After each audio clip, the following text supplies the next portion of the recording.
Hi friends, welcome back to our channel. అసలు వర్షం పడుతుంటే వేడి వేడిగా ఏదైనా తినాలనిపిస్తుంది కదా.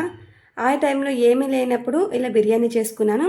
ఫస్ట్ దీనికోసం అయితే ఉల్లిపాయలు మిక్సీ జార్లో వేసుకుని అలా కొంచెం ధనియాలు, అలాగే జీలకర్ర, 2 యాలకులు, అలాగే 4 లవంగాలు, 4 మిరియాలు, ఒక దాల్చిన చెక్క, ఒక రెమ్మ కరివేపాకు, అలాగే 2 పచ్చిమిర్చి, అలాగే చిన్న టమాటా వేసి కచ్చాపచ్చా గ్రైండ్ చేసుకోండి. ఇప్పుడు స్టవ్ మీద కుక్కర్ పెట్టుకొని ఆయిల్ వేసుకొని అందులో బిర్యానీ ఆకు, లవంగా, ఒక దాల్చిన చెక్క, కొంచెం ఉల్లిపాయ తరుగు, అలాగే 2 పచ్చిమిర్చి వేసుకొని బాగా గోల్డెన్ బ్రౌన్ వచ్చేంత వరకు బాగా ఫ్రై చేయండి. ఇలా గోల్డెన్ బ్రౌన్ వచ్చాక ఇప్పుడు నానబెట్టిన మిల్లి మేకరు, అలాగే బఠానీ వేసుకున్నాను. నా దగ్గర ఇంకేమీ లేవు, అవే వేసుకున్నాను. ఆ తర్వాత గ్రైండ్ చేసిన పేస్ట్ని కూడా వేసుకొని బాగా ఫ్రై చేయండి. ఇవన్నీ బాగా ఫ్రై అయిన తర్వాత నేను బాస్మతి రైస్ అయితే 2 గ్లాసెస్ తీసుకున్నాను. అందుకని నేను 4 గ్లాసెస్ వాటర్ వేసుకొని ఒకసారి బాగా కలపండి.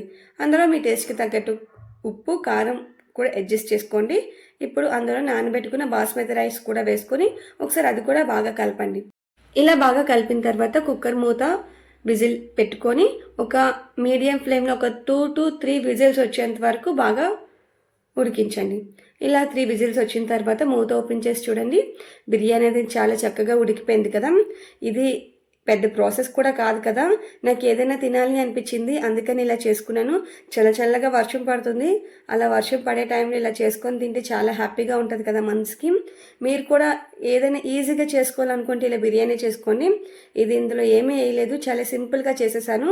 మా ఇంట్లో మిల్ మేకర్ బఠానీ ఉంది కాబట్టి చేసేసాను. మీరు కావాలంటే వేసుకోవచ్చు, లేదంటే స్కిప్ చేయొచ్చు. ఇది మీకు నచ్చితే లైక్ చేయండి, అలాగే మన ఛానల్ని సబ్స్క్రైబ్ చేయండి.